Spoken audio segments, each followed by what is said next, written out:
கிருஷ்ணகிரி மாவட்டம் வேப்பனப்பள்ளி ஒன்றியம் மாதேப்பள்ளி கிராமத்தில் பொங்கல் பண்டிகையை முன்னிட்டு நடைபெற்ற மாபெரும் எருது விடும் விழாவில் 250 எருதுகள் பங்கேற்பு.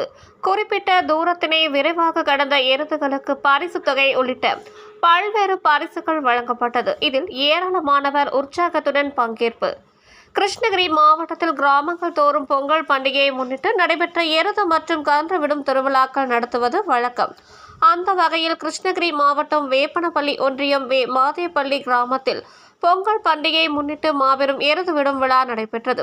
இவ்விழாவில் கிருஷ்ணகிரி, தருமபுரி, வேலூர், திருப்பத்தூர் மற்றும் ஆந்திரா மாநிலம் குப்பம் உள்ளிட்ட பல்வேறு மாவட்டங்களில் இருந்து 250 எருதுகள் பங்கேற்றிருந்தன. அரசின் வழிகாட்டுதலின்படி நடத்தப்பட்ட இந்த எருது விடும் விழாவில் கலந்து கொண்ட அனைத்து எருதுகளுக்கும் கால்நடை மருத்துவர்கள் மூலம் மருத்துவ பரிசோதனைகளுக்கு பிறகு வாடி வாசலுக்கு கொண்டு வரப்பட்டு ஒவ்வொரு எருதுகளாக அவிழ்த்து விடப்பட்டது. இதில் 120 மீட்டர் தூரத்தை மிக குறைந்த நேரத்தில் விரைவாக கடந்த எருது உரிமையாளருக்கு முதல் பரிசு 1,50,000, இரண்டாவது பரிசு 1,25,000, மூன்றாவது பரிசு 1,00,000, நான்காம் பரிசு 80,000, ஐந்தாம் பரிசாக 70,000 என பரிசு தொகை உள்ளிட்ட பல்வேறு சிறப்பு பரிசுகளையும் வழங்கப்பட்டது.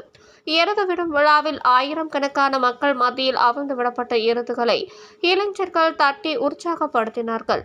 இந்த எருது விடும் விழாவினை ஏராளமானவர்கள் உற்சாகத்துடன் கண்டுகளித்தனர்.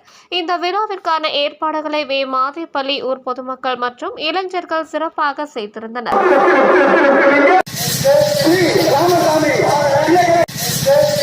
ராமசாமி